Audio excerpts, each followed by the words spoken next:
A Lei de Responsabilidade Fiscal completou esta semana 15 anos, atuando como um instrumento importante de planejamento e controle dos gastos públicos. Essa lei representa uma grande conquista para a história das finanças públicas, porque através dela os brasileiros têm acesso ao orçamento público e dispõem de mais uma ferramenta de combate à corrupção.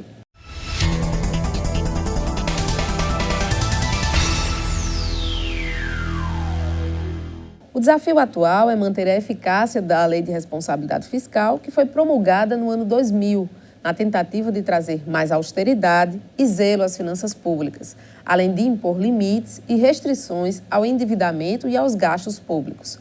Para tratar sobre o assunto, convidamos a professora do curso de Direito da Facisa e especialista no assunto, Daniele Patrícia Guimarães Mendes. Professora, seja muito bem-vinda ao Tema Jurídico. Obrigada pelo convite. É um prazer tê-la aqui conosco. E para tratar de um tema extremamente importante para todo cidadão, né, para a vida de todo município, do país como um todo.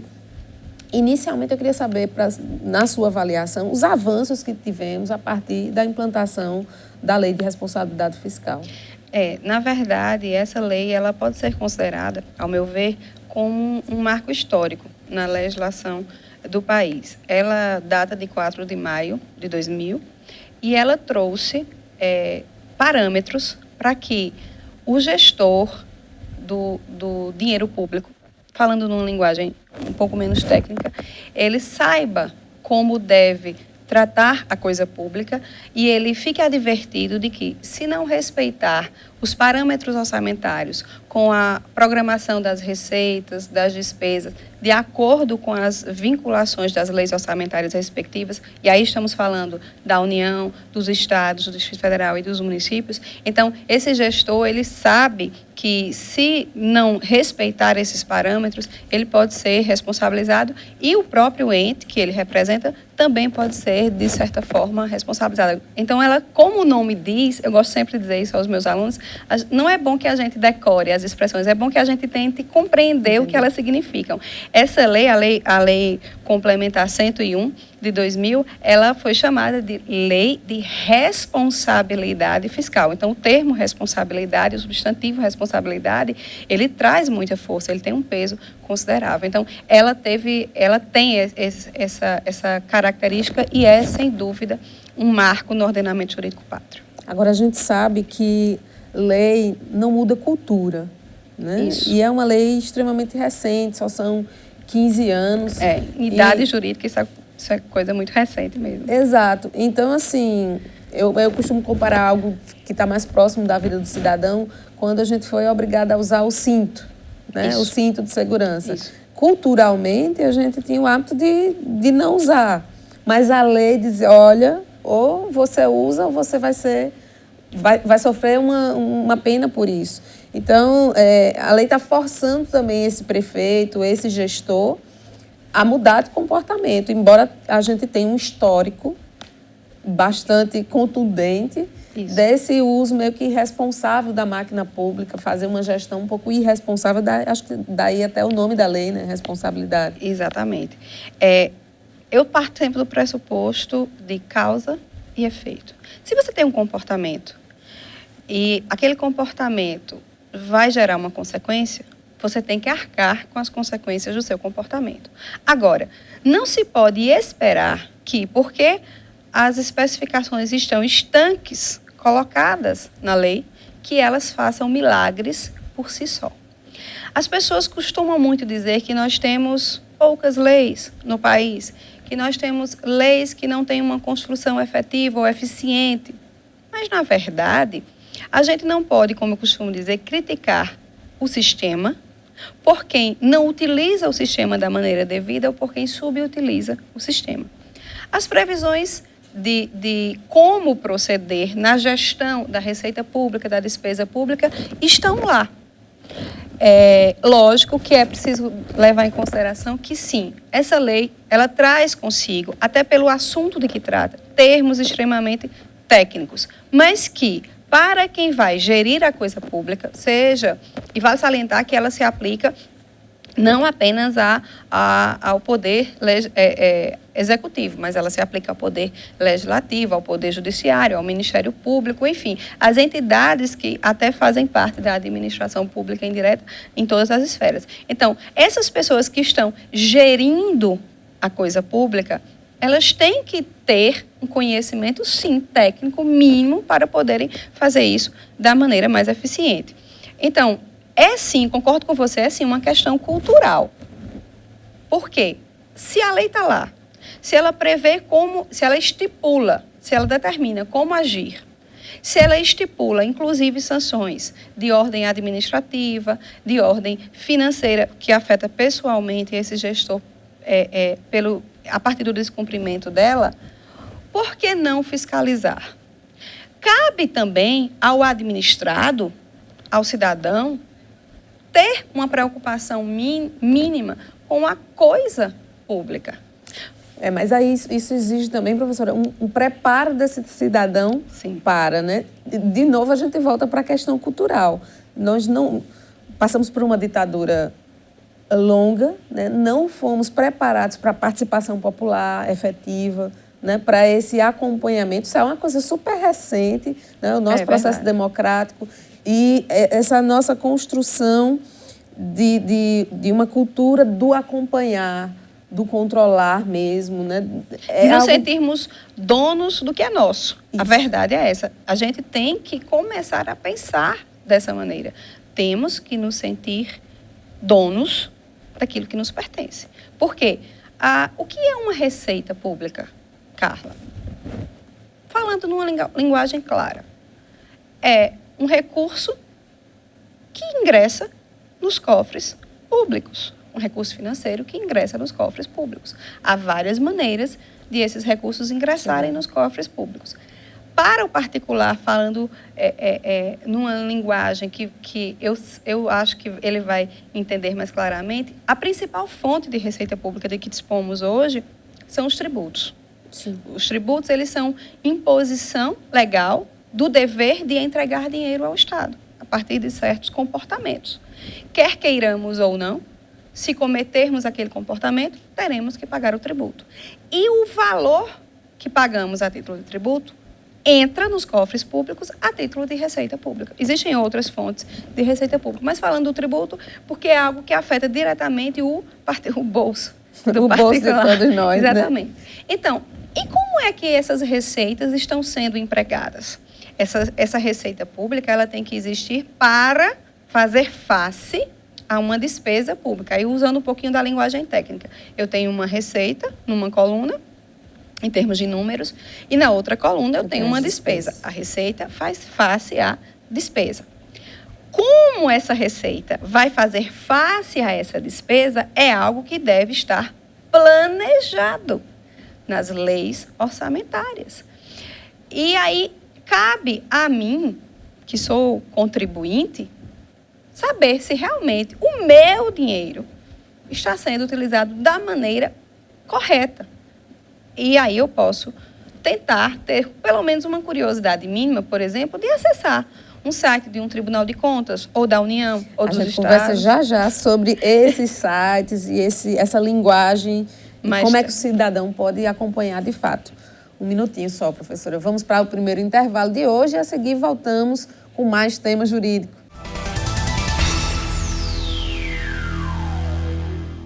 Voltamos com o programa Tema Jurídico, hoje falando sobre a Lei de Responsabilidade Fiscal.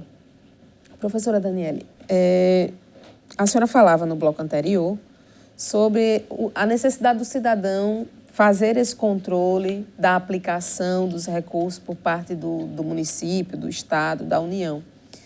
E a gente sabe que a lei trouxe a necessidade de implantação de um portal da transparência, todo município tem que ter.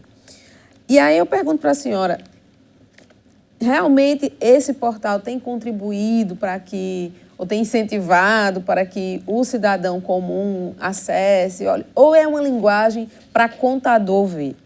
Eu acho que é uma linguagem muito técnica, sim, ainda. Mas, pelo menos, o primeiro passo foi dado. Só para situar em termos cronológicos, já havia previsão na concepção inicial da lei, em 2000, dessa necessidade de transparência. Houve uma modificação na lei, no ano de 2009, que implementou ou especificou de forma mais aprofundada como essa transparência deveria se dar. E, sem dúvida nenhuma, a participação do particular nisso tudo foi mais facilmente viabilizada pelo acesso da informação via online, pela internet. Então, é necessário que a União, os estados e os municípios mantenham, por meio eletrônico, informações atualizadas a respeito das suas receitas, das suas despesas, do seu orçamento. Mas eu concordo com você. Ainda que essa informação já esteja viabilizada, na nossa realidade, isso acontece nas 3 esferas, ou seja, o município de Campina Grande tem, o estado da Paraíba tem e, obviamente, a União tem. Mas a linguagem ainda é técnica demais, e concordo com você, é muito mais uma linguagem para contador ver do que para o próprio jurista, digamos assim. Não obstante, eu ratifico, seja um primeiro passo importante e relevante. A senhora tem conhecimento se algum município avançou nesse trato de uma linguagem mais acessível, ou de repente até utilizou as redes sociais, que muitos dos municípios hoje utilizam para fazer como um espaço de divulgação de suas ações, se eles têm se ocupado também de traduzir essa informação técnica que está lá por obrigação legal no portal da transparência para que o cidadão, que hoje está muito mais habituado a ler em fragmento, a ler de forma traduzida, né? Alguém que traduz para ele via redes sociais, algum município já, ou a própria esfera federal? Na verdade, vamos entender as coisas como elas são. A obrigação da existência desse portal, ela deriva de imposição legal, inclusive porque há previsão de sanção para o ente que não mantenha, como, por exemplo, não receber repasse de verbas, transferências voluntárias, por exemplo, de outros entes. Mas, a quem interessa? Eu estou aqui fazendo uma indagação, não estou fazendo nenhuma acusação, mas, assim, há que se pensar. A quem interessa que essa linguagem seja extremamente técnica, extremamente difícil? A sua sugestão é riquíssima. Eu acho que as redes sociais, só para citar o exemplo, são um excelente meio de comunicação efetiva. Agora, o conteúdo que nela está precisa ser, digamos assim, filtrado, sobretudo se eu estou trazendo informações extremamente técnicas. Mas também cabe ao cidadão mudar o seu comportamento. Porque é muito fácil, Carla, a gente sentar aqui, escolher um tema técnico, complexo, usar uma linguagem clara e direta e objetiva. Muitas vezes enfadonho, chato mesmo, certo? Como lidar com números e a forma como esses números são colocados a título de informação pública.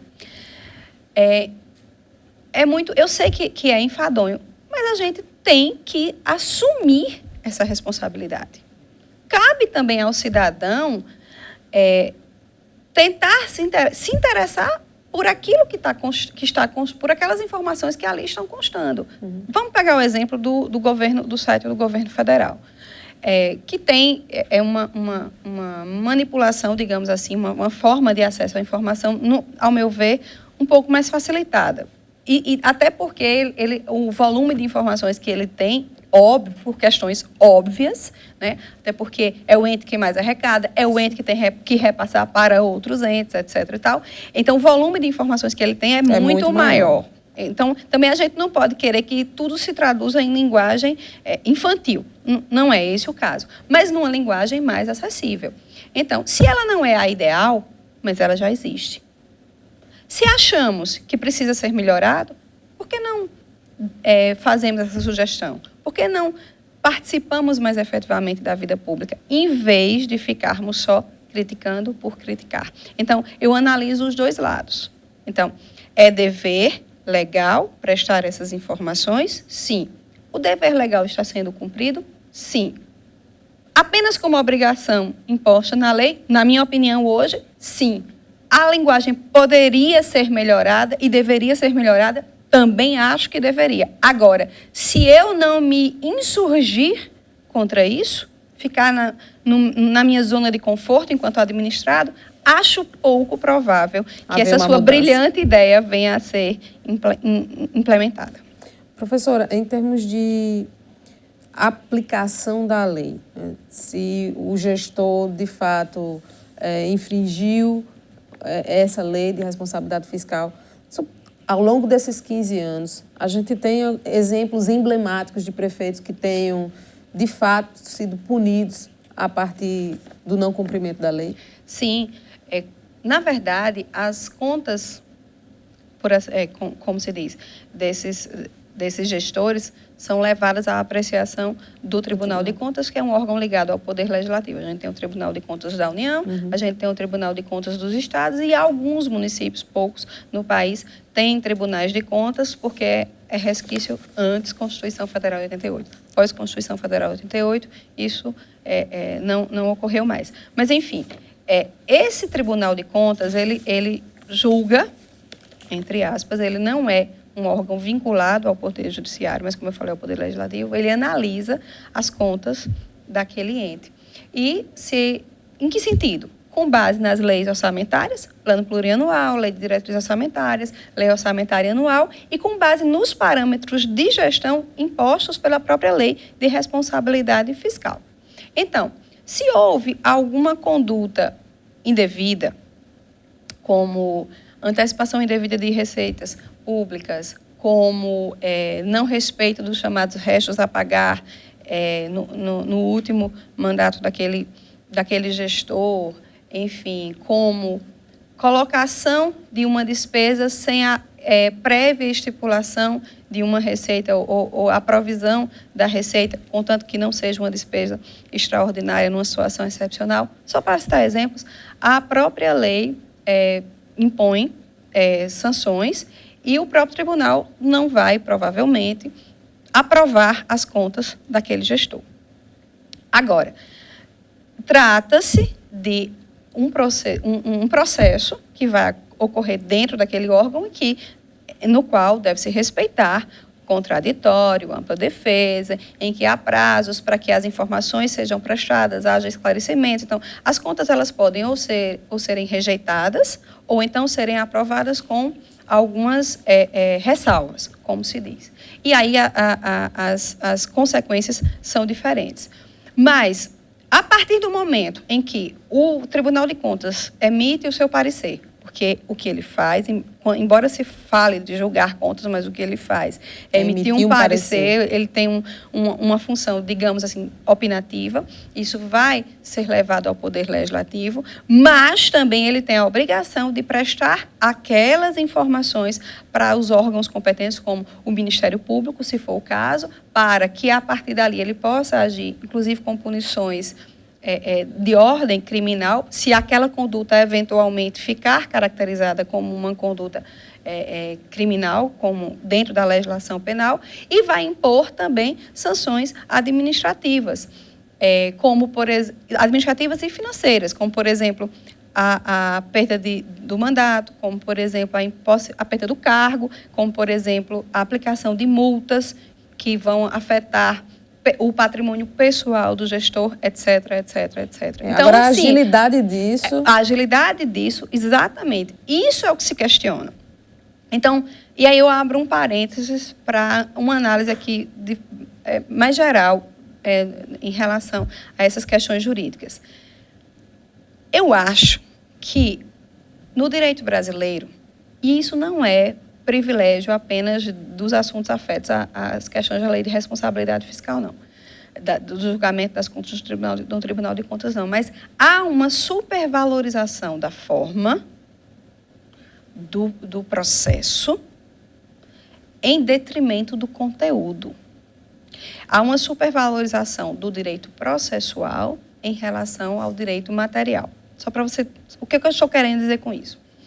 O direito material, ele traz o conteúdo. Então, por exemplo, a lei de responsabilidade fiscal, ela diz como você deve agir para gerir as contas públicas. E se você não agir assim, assado, você está sujeito a essas sanções. Mas, para que aquilo seja apurado, é óbvio que aqui eu sei que constitucionalmente se garante o contraditório, a ampla defesa. Faz parte, faz né? parte, óbvio, e isso é resultado de algo que você falou anteriormente, que é fruto, bons, maravilhosos frutos da democracia. Graças a Deus que é assim. O ponto é, será que, se nós temos esse modus operandi em relação aos processos, sejam administrativos, sejam judiciais, será que não seria necessário que houvesse pessoas mais preparadas ou então uma condição melhor de trabalho para as pessoas que já estão lá, para que elas julgassem, analisassem esses processos, repito, seja na esfera administrativa, seja na esfera judicial, ou seja, mais pessoas e uma condição melhor de trabalho. Talvez uma modificação na legislação quanto à diminuição de prazos ou de tantos recursos pudesse ajudar. O que eu estou querendo dizer é que muitas vezes a questão processual entrava a solução que já está prevista no direito material. Tá joia, professora. Vamos para mais uma pausa e em seguida voltamos com o terceiro e último bloco do programa Tema Jurídico de hoje. Não saia daí. Voltamos com o programa Tema Jurídico, que hoje aborda a questão das despesas e endividamento públicos. Professora, a gente falou bastante já sobre o portal da transparência, mas qual ou quais outros instrumentos que a gente pode abordar aqui em relação à Lei de Responsabilidade Fiscal e à participação popular? Olha só, a partir da modificação da Lei de Responsabilidade Fiscal que veio em 2009, que implementou toda essa questão do portal da transparência, a intenção, o espírito da lei, a partir dessa modificação, pareceu ser muito mais chamar o particular, o administrado, para fazer parte também da gestão, da escolha de como gastar o dinheiro público. Então, viabilizou-se a questão da participação popular em audiências públicas para os chamados orçamentos públicos, orçamentos participativos. Então, embora já se deva, o gestor já tenha que ter um projeto do que ele vai gastar, de com que ele vai gastar, mas a participação popular, inclusive para a elaboração da lei orçamentária anual, é extremamente importante. Parece uma coisa distante, mas não é. Ora, vamos pegar a nossa realidade local. Sei lá, na sua cidade, você percebe que se o dinheiro público fosse utilizado para implementar ou ajudar a implementar um projeto ligado à educação, um projeto ligado à segurança, um projeto ligado à saúde pública. Eu tenho essa ideia. Será que dá para fazer assim? A oportunidade de opinar é através dessas audiências públicas que viabilizam o orçamento participativo. Agora, professora, o que a lei determina em relação ao limite de gastos ou mesmo o piso, né, de gastos com o pessoal, com saúde, com a educação? Bem, na verdade, a Constituição Federal determina, em relação à educação, que há um mínimo que deve ser gasto com educação em relação aos estados, em relação aos municípios, em relação à União. Vale salientar que é, como você falou, um piso. Isso é o mínimo. Então, por exemplo, os estados e os municípios têm que gastar um percentual mínimo do que eles arrecadam, em termos com seus impostos, ou seja, a sua arrecadação direta, com a educação. Varia entre 18% e 25%. Já em relação à saúde, também há estipulação desses gastos mínimos. Em 2012, foi criada uma lei complementar, foi promulgada uma lei complementar que regulamenta um artigo da Constituição, o artigo, salvo engano, o artigo 198, parágrafo 3º, que fala do quanto deve ser aplicado minimamente também em saúde. Então, por exemplo, em relação à União, ela tem que pegar o valor que ela gastou em saúde no ano anterior e mais adicionar o percentual de variação do PIB, e isso é o mínimo que ela tem que gastar em saúde para o próximo ano. Em relação aos estados e municípios, o que eles arrecadam a título de receita pública com seus impostos, um percentual mínimo deve ser aplicado em saúde, além do que eles recebem a título de repasse de verbas da União e, no caso dos municípios, do Estado e da União. Então, tem esses percentuais que devem ser respeitados. Agora, professora, a gente ouve muito o discurso do gestor público em relação ao investimento em pessoal, Isso. que é assim, não podemos mais fazer concurso público porque a lei de responsabilidade fiscal. Não podemos, fizemos o concurso, mas não podemos contratar porque a responsabilidade fiscal. Entretanto, a gente tem as contratações via CLT mesmo. Eles fazem como terceirizados. Dos terceirizados. Eu queria entender um pouco essa brecha dos terceirizados em confronto com a lei de responsabilidade fiscal. Há uma imposição de percentual de limite para gasto com o pessoal. Então, a União não pode gastar mais do que 50% com o pessoal de determinados tipos de receita e os estados e municípios não podem gastar mais, comprometer mais do que 60% da sua receita corrente líquida com o pessoal. Então, quando isso é desrespeitado, e é um ponto importante, a lei de responsabilidade fiscal, ela fala muito nisso, não pode ser ultrapassado o limite de gasto com o pessoal. Esse ente pode ser punido. Por quê? Porque ele pode, inclusive, se for o caso de estados e municípios, não receber repasse de verbas, se esse limite for ultrapassado. Mas, ainda assim, perceba que é um percentual considerável, tanto para a União quanto para os estados. A contratação de pessoas via CLT, que não façam parte do quadro por meio do concurso público, ela também vai ser considerada como outros gastos com o pessoal. E vai sim entrar na receita. Há uma imposição na lei, inclusive para o gestor, muito por conta da figura da reeleição e da transferência, né, da eventual transferência do cargo para outra pessoa que venha a se sagrar vencedor nas eleições, de que não pode haver contratação no final do mandato, assim como não pode haver a contração de despesas que não possam ser pagas com o dinheiro que já estava previsto para aquele ano, para que não fiquem restos a pagar para o próximo gestor. Então, há uma série de especificações legais que impedem essa sangria desatada, digamos assim, restrições mesmo, né? De contratação a todo custo. Professora, a gente está encerrando. Qual a orientação para que os gestores saibam, né, de fato, equilibrar os gastos públicos e respeitar a lei de responsabilidade fiscal? Bem, eu acho que uma boa dica para o gestor seria ele saber fazer a equação correta entre as principais leis orçamentárias, entre o plano plurianual, que é mais uma colocação na lei de um projeto de governo para aquele período em que ele vai governar, entre o plano plurianual, a lei de diretrizes orçamentárias, que funciona, por sua vez, como se fosse uma ponte entre o que está programado, projetado, escolhido como projeto político para aquela gestão, e a lei orçamentária anual, que é como aquela despesa e aquela receita vai acontecer e vai se dar naquele ano calendário,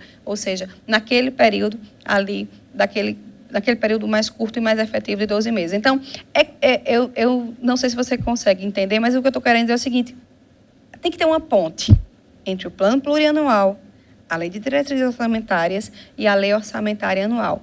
Esses institutos não podem não estar falando a mesma coisa, não podem... Tem que estar interligados, tem que ter um link entre eles. Exatamente. E como o orçamento público implica em planejamento, para mim a palavra é de toque, eu não estou falando, obviamente, de situações excepcionais, mas se tudo correr dentro do normal, aquele planejamento pode ser seguido. O próprio planejamento, o bom planejamento, tem que ter em si a previsão da diversidade, Claro, né? exatamente. Daquilo que é inesperado. Então, o bom gestor, na minha opinião, é aquele que não elabora um plano plurianual pirotécnico, ou seja, elabora um plano plurianual a partir do real projeto possível de de governo executar, né? que ele tenha.